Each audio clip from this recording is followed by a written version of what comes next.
સુરતની સગીરાને સોશિયલ મીડિયાથી મિત્રતા કરવી ભારે પડી અને સુરતની સગીરા વર્ષ 2021 થી એક ઈસમના સંપર્કમાં આવી હતી। ત્યારબાદ આ ઈસમ સગીરાના ફોટો વાયરલ કરવાની ધમકી આપી અને ઇમોશનલ બ્લેકમેલ કરતો હતો। આ ઉપરાંત લગ્નની પણ લાલચ આપતો હતો અને પૈસાની પણ માંગણી કરતો હતો। પોલીસે આરોપીને પકડી પાડી કાયદેસરની કાર્યવાહી હાથ ધરી છે। સુરતની સગીરાને સોશિયલ મીડિયાથી મિત્રતા કરવી ભારે પડી અને સુરતની સગીરાએ વર્ષ 2021 થી એક ઈસમના સંપર્કમાં આવી હતી। ત્યારબાદ આ ઈસમ સગીરાનો ફોટો વાયરલ કરવાની ધમકી આપી ઇમોશનલ બ્લેકમેલ કરતો હતો। આ ઉપરાંત લગ્નની પણ લાલચ આપતો હતો અને પૈસાની પણ માંગણી કરતો હતો।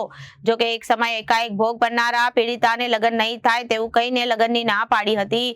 સમગ્ર મામલો પોલીસ સ્ટેશન પહોંચ્યો હતો અને ચોક બજાર પોલીસમાં આ બાબતે ગુનો દાખલ કર્યો અને ગણતરીના કલાકોમાં જ ઉત્તર પ્રદેશના અલીગઢથી આરોપીની ધરપકડ કરવામાં આવી હતી। આરોપીઓએ 66,000 રૂપિયા પણ સગીરા પાસેથી પડાવ્યા હતા। ઉપરાંત સગીરાને મારી નાખવાની પણ ધમકી આપવામાં આવી હતી અને જાતિથી અપમાન કરી અદ્ભુત કરી હતી। આરોપી સામે ચોક બજાર પોલીસે પોક્સો અને એટ્રોસિટી એક્ટ અનુસાર ગુનો દાખલ કરી વધુ તપાસ હાથ ધરી છે। Reporter Arvind Rathod, Janadesh news, Surat.